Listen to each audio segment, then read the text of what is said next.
Good morning students, कैसे हैं आप लोग।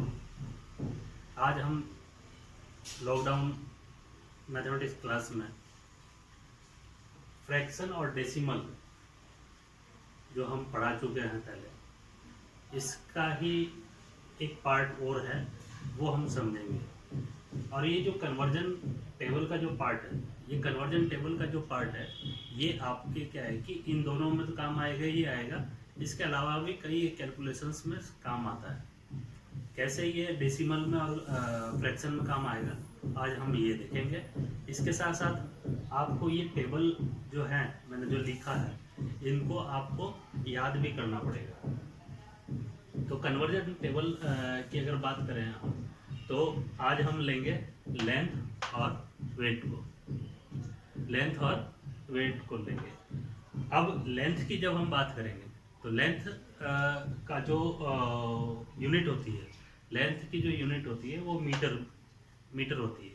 यानी कि हम जो भी लेंथ को किसी को भी नापेंगे तो वो मीटर में नापेंगे, और इसकी जो स्मॉलर यूनिट होती है वो सेंटीमीटर में होती है। यानी कि ये इसलिए बनाया गया है कि कोई छोटी चीज़ नापनी है तो हमारे को सेंटीमीटर में नापनी है, बड़ी चीज़ें होंगी तो उनको मीटर में कैलकुलेट करके हम बताएंगे।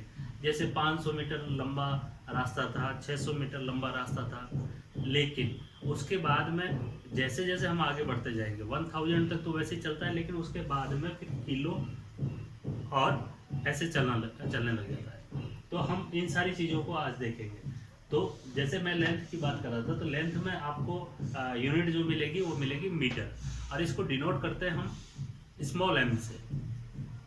इसको हम डिनोट करते हैं स्मॉल एम से, और जो स्मॉलर यूनिट होगी लेंथ की वो होगी सेंटीमीटर, और इसको हम डिनोट करते हैं सी एम से, सी एम।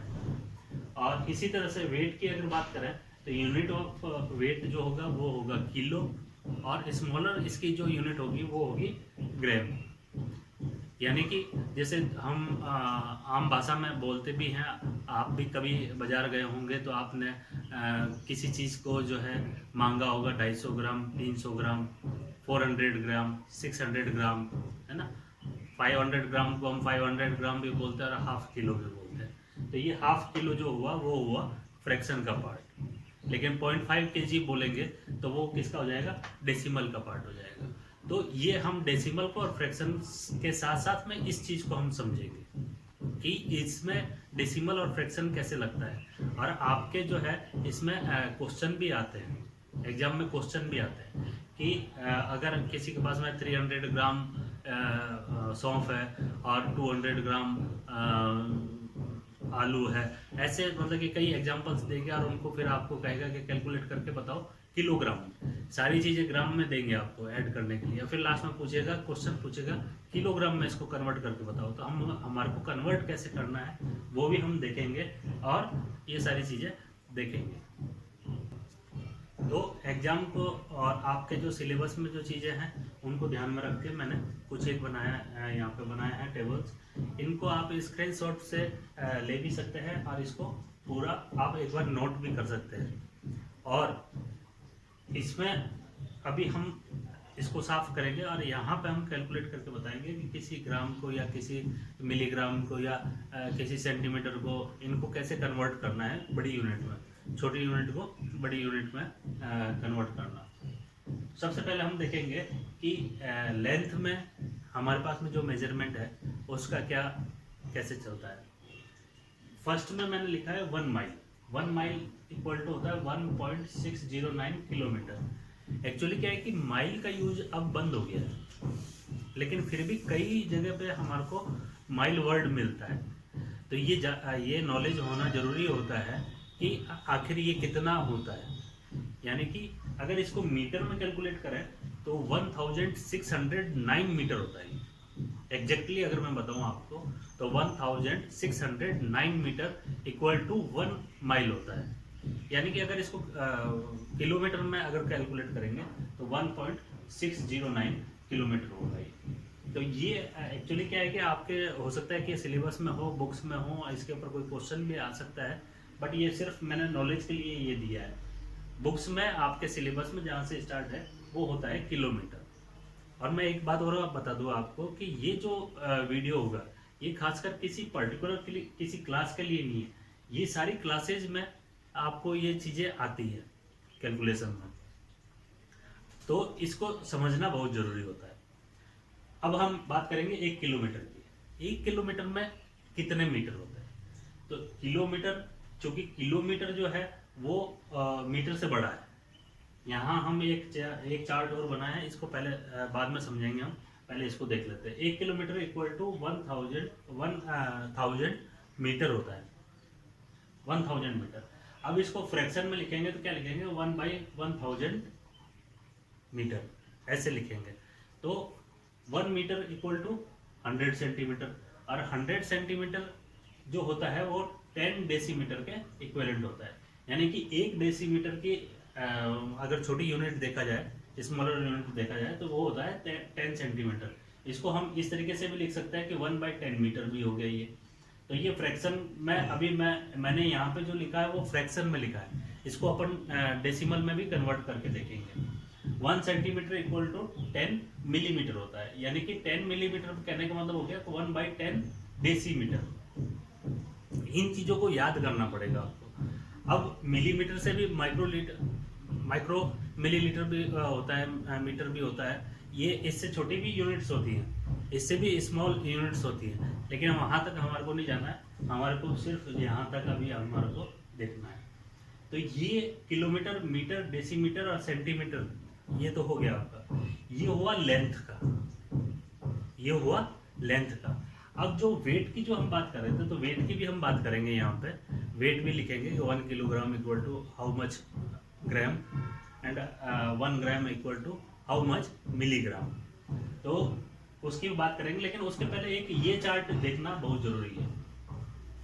इस चार्ट में मैंने लिखा है किलो, हेक्टो और डेका। सबसे पहले तो इसका मीनिंग समझेंगे हम, इसका अर्थ क्या हुआ। किलो जब भी हम बोलेंगे तो वो जो भी यूनिट उसकी स्मॉलर यूनिट होगी उसको 1000 हम कैलकुलेट करेंगे। जैसे स्मॉलर यूनिट होगी आपकी मीटर, है ना, और इसको जब हम लिखेंगे तो 1000 मीटर, 1000 हो गया, तो 1000 मीटर मतलब कि 1 किलोमीटर। ये यहाँ पे किलो वर्ड आ गया, ये यहाँ पे किलो वर्ड आ गया।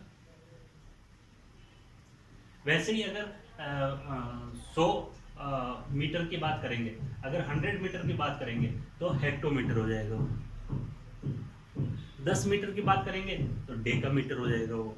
तो ये जो चार्ट है इसमें किलो, हेक्टो और डेका, ये हमारे को याद करना जरूरी है। और इसका अर्थ होता है किलो का मतलब हो गया 1000, हेक्टो का मतलब हो गया 100 और डेका का मतलब हो गया 10।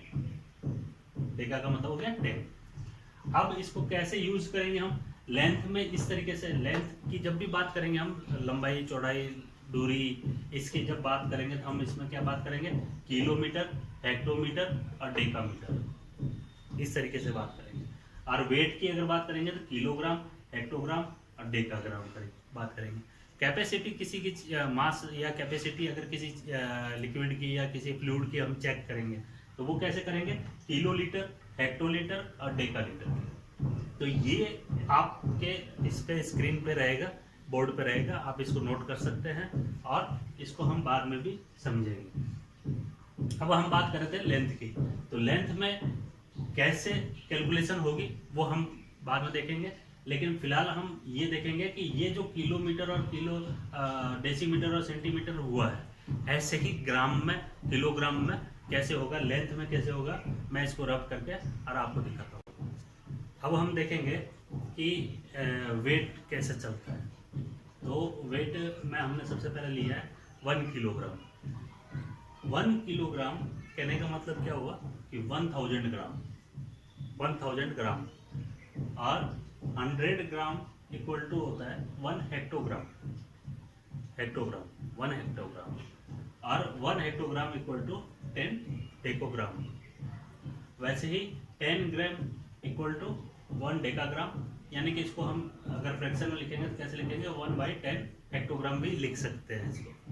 वैसे ही 1 gram equal to 1000 milligram, 1000 milligram equal to 10 decigram.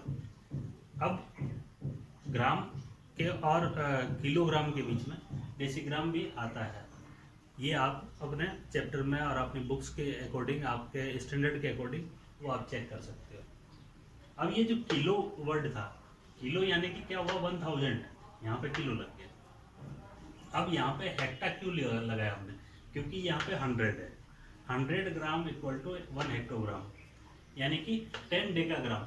अब 10 से अगर 10 को मल्टीप्लाई करेंगे तो कितना आएगा, 100 आएगा। तो ये आ गया 10 × 10 करेंगे तो 100 ग्राम आ जाएगा। इसी तरीके से इसको समझना पड़ेगा। इसमें हमने जैसे अब पहले हमने लेंथ का लिया था, अब वेट का ले लिया, ऐसे ही आप लीटर का भी ले सकते हैं। Litre, millilitre, centilitre, decilitre, millilitre, ऐसे आ जाएगा इसमें। अच्छा, किलोग्राम में हम आगे अगर बात करें तो हमारे जैसे अमूमन उसमें चलता है, बोलचाल की भाषा में टन भी चलता है, क्विंटल भी चलता है, और मन भी चलता है। तो ये मैं वैसे ही बता रहा हूँ आपको, ये आपके सिलेबस में होगा कि नहीं होगा, आप अपने स्टैंडर्ड के हिसाब से और अपनी बुक के और अपने सिलेबस के हिसाब से देख लेना। तो एक मन, जब हम बात करते हैं कि एक मन, तो एक मन का मतलब होता है 40 kg, 40 kg। वैसे ही अगर एक टन की बात करेंगे तो वहाँ फिर एक टन में कितना हो जाएगा, 1000 किलोग्राम। एक टन इक्वल टू 1000 किलोग्राम। अब 1000 किलोग्राम का क्या हुआ, एक टन हुआ, और 1 किलोग्राम का 1000 ग्राम हुआ, और 100 ग्राम का 1 हेक्टोग्राम हुआ, या 100 ग्राम को हम 10 डेकाग्राम भी बोल सकते हैं। इसी तरीके से ये चलता है। अब हम देखेंगे कि किस तरीके के सवाल आते हैं और उसका सॉल्यूशन कैसे करते हैं कन्वर्जन टेबल को लेते हुए।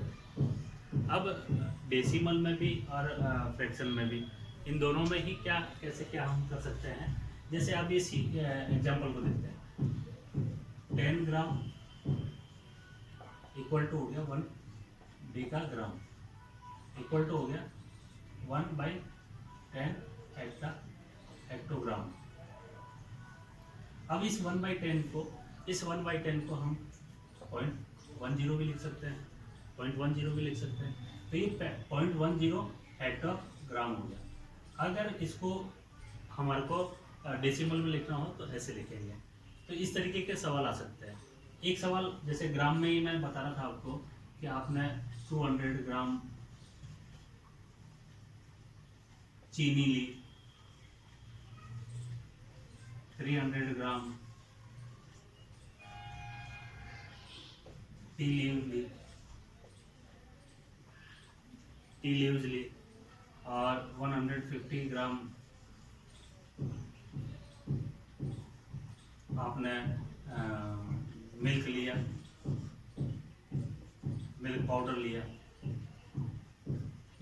150 ग्राम मिल्क पाउडर लिया, और आपने 350 ग्राम व्हीट ले लिया, आटा ले लिया। अब ये आप दुकान से परचेज करके लेके आए, तो आपके पास में वेट कितना हो गया। अगर ये क्वेश्चन आए कि आपके पास में वेट कितना हुआ, कितने किलोग्राम वेट आपके पास में हो गया, अब उसको कैलकुलेट करना है। अब हम सिंपली क्या करेंगे, सबसे पहले तो इसको ऐड कर लेंगे। इसको ऐड करेंगे तो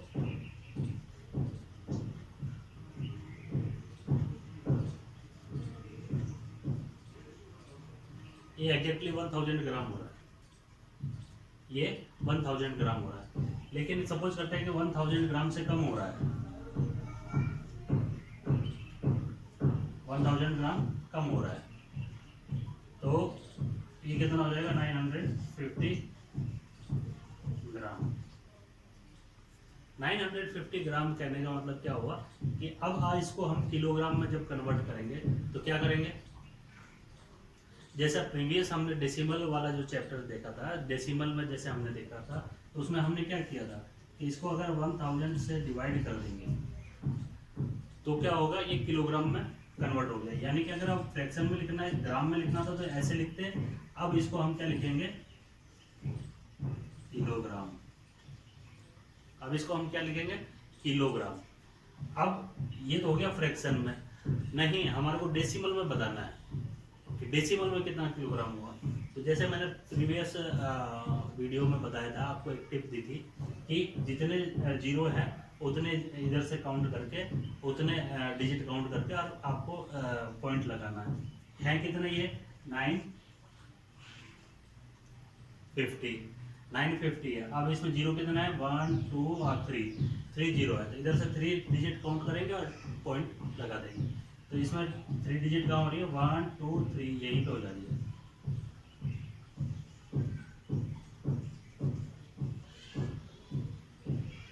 ये हो गया 0.950 किलोग्राम। इस तरीके के सवाल आपके पास में आएंगे। ऐसे ही हम ग्राम को हटा दें और इसमें हम लेंथ की कोई चीज जोड़ दें, जैसे मीटर, इतना मीटर जो है शुगर चला, शुगर की जगह हम किसी का नाम रख सकते हैं। जैसे आपकी क्लास में आपके जो फ्रेंड्स हैं उनका आप नाम ले सकते हैं। 200 मीटर चला राम, सबसे इजी नाम है राम। किसी का भी एग्जांपल दो तो राम का नाम निकल जाता है। तो वैसे ही सेकंड जो है ये राजू, ये भी कॉमन नाम है। थर्ड जो है वो है सोनू, ये भी कॉमन नाम है। और फोर्थ में अक्षय। अब राम चला कितना 200 मीटर, राजू चला 300 मीटर, सोनू चला 150 मीटर और अक्षय चला 300 मीटर। रिजल्ट वही आएगा हमारा। अब यहाँ पे क्या होगा कि ये मीटर में था, कितना मीटर हो गया ये टोटल। अगर इसको टोटल जोड़ेंगे तो हम कह देंगे कि 950 मीटर। सबने मिलकर कितना चला तो 950 मीटर चला। लेकिन अगर इसको किलोमीटर में बताना होगा तो हमारे को क्या लिखना पड़ेगा 950 बाई 1000 किलोमीटर। और वैसे ही ये फ्रैक्शन में हो गया। और डेसिमल में लिखना होगा तो हमारे को क्या करना पड़ेगा कि वही जो मैंने आपको टिप बताई थी वही टिप करके, और यहाँ पे हमारे को क्या लिखना पड़ेगा किलोमीटर। अब इसमें एक जैसे सवाल और हम देख सकते हैं कि ये राजू और सोनू और राम जो है ना चल रहे थे, कितना चले 1.3 किलोमीटर तो राम चला, 1.2 किलोमीटर राजू चला, 1 किलोमीटर सोनू चला और 900 मीटर अक्षय चला। अब इसको अगर हम कैलकुलेट करेंगे तो जोड़ेंगे। अब जोड़ेंगे तो क्या होगा, इसमें एक यूनिट क्या आ रही है मीटर आ रही है, 1 किलोमीटर आ रही है। ये बाकी के सारे किलोमीटर है, हो सकता है 2 किलोमीटर की हो 2 मीटर की हो। अब हमको इसको कैलकुलेट करना है तो कैसे कैलकुलेट करेंगे। अब सिंपली क्या है कि किलोमीटर को तो किलोमीटर से हम जोड़ सकते हैं, 3 और 2 5, 1 on 3, ये 3.5 हो गया। यानी कि 3.5 का मतलब क्या हो गया 3500 मीटर। और ये 900 मीटर ये चल रहा था, तो 900 मीटर ये हो गया। यानी कि ये 4400 मीटर हो गया, 4400 मीटर हो गया। अब अगर क्वेश्चन में आपको पूछ रहा है कि मीटर में आप बताओ कि टोटल कितने मीटर ये लोग चले, कितने मीटर लोग चले, तो टोटल मीटर अगर पूछ रहा है तो हम लिख देंगे 4400 मीटर।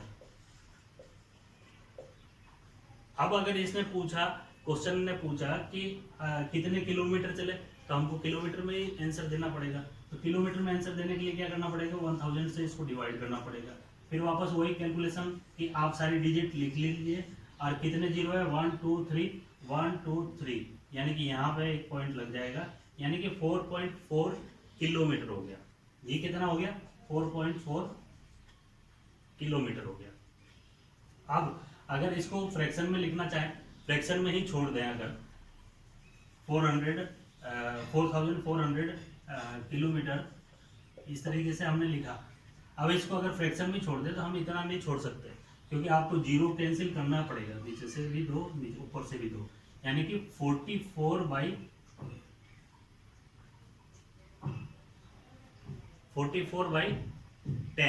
ऐसे लिखेंगे। और स्मॉल कर सकते हैं इसको कैसे, 22 और ये 5, यानी कि 22/5 किलोमीटर ले चले। तो फ्रैक्शन ये क्या हुआ, हमने फ्रैक्शन का जो पार्ट था, जो हमने प्रीवियस वीडियोस में देखे, पिछले 2 वीडियो जो थे मेरे फ्रैक्शन और डेसिमल पे थे, उसी हिसाब से हमने इन क्वेश्चंस को सेट किया। आप भी इसी तरीके से, अगर आपको ये सारी चीज़ें याद हो जाएंगी तो आप इसी तरीके से आप लेंथ, वेट और कैपेसिटी का तीनों का देख लेंगे। कैपेसिटी का मैंने बता दिया आपको, और लेंथ का भी बता दिया और वेट का भी बता दिया। अब जो है इसको आप निरंतर अभ्यास करेंगे, निरंतर आप अभ्यास करेंगे तभी हो पाएगा। तो इस तरीके से हमने देखा आज कि डेसिमल और फ्रैक्शन का यूज लेते हुए हमारे को जो है, जो यूनिट्स हैं लेंथ की, वेट की और कैपेसिटी की, तो इसको यूनिट्स को कैसे हमको यूज करना है, और जो एग्जाम में या आपके जो सिलेबस में या आपके बुक्स में जो क्वेश्चंस हैं उसको कैसे सेट करना है।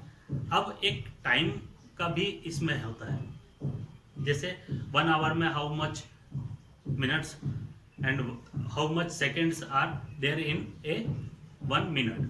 तो वो मिनट और वो सेकंड का भी जो है आपको चार्ट इसमें दिया हुआ होगा, लेकिन बेसिकली आपको जो करना है वो समझना है डेसिमल और फ्रैक्शन। बेसिकली आपको उसी को समझना है कि डेसिमल में मेरे को करना है तो ऐसे करना है, फ्रैक्शन में करना है तो ऐसे करना है। अगर आपको यूनिट्स याद हैं तो जैसे टाइम की अगर यूनिट, टाइम में जो यूनिट होता है उसकी अगर हम बात करें तो टाइम में यूनिट कितने होते हैं, ईयर, मंथ, डे, डे में फिर 24 आवर्स, आवर्स में मिनट, मिनट में फिर सेकंड, सेकंड में माइक्रो सेकंड। तो इस तरीके से हमारा उसका भी एक चार्ट तैयार हो सकता है और उसको हम याद करेंगे। इसी तरीके से आपको जो चार्ट याद करने हैं वो इसी तरीके से याद करने हैं, और इसको आप सॉल्यूशन जो है वो डेसिमल में और फ्रैक्शन में दोनों में निकाल सकते हैं, जो मैंने आपको ट्रिक्स बताई है। आई होप आपको ये वीडियो बहुत अच्छा लगा होगा और मेरी बताई हुई ट्रिक्स आपको पसंद भी आ रही होंगी। और लेकिन अभी तक क्या है कि किसी भी स्टूडेंट ने मुझसे कोई सवाल नहीं किया है। देखिए, जब तक आप सवाल नहीं करेंगे, उसका आंसर जानने की कोशिश नहीं करेंगे, उसका सॉल्यूशन नहीं जानने की कोशिश करेंगे, तब तक बात अधूरी रह जाएगी। मैंने वीडियो बनाया, डाला और आपने देखा और उसको एक तरह से फॉर्मेलिटी पूरी करी है, तो वो मत कीजिए प्लीज़। आप, मैं जैसे जैसे बताऊं वैसे वैसे करिए और उसको याद करने की कोशिश कीजिए। निश्चित आपको इसका रिजल्ट भी मिलेगा। आई होप आपने पूरा वीडियो ध्यान से देखा होगा और आपको अच्छा लगा है तो इस वीडियो को लाइक करें। और आपने अगर मेरे चैनल को सब्सक्राइब नहीं किया है तो मेरे चैनल को सब्सक्राइब कर लीजिए। और अगर आप चाहते हैं कि मेरे वीडियोस सबसे पहले आपको मिले तो बेल आइकन का बटन दबाना ना भूलें। और डिस्क्रिप्शन में मैं आपको कुछ होमवर्क दूंगा, वो होमवर्क आपको अवश्य करना है। होमवर्क करके उसकी फ़ोटो खींच के भी आप अगर मेरे को डालेंगे कमेंट्स में, या आप बता देंगे कि भाई हमने वो होमवर्क डन कर लिया है, तो भी मेरे को तसल्ली हो जाएगी, मेरा ये वीडियो बनाना सार्थक होगा। Okay, thank you.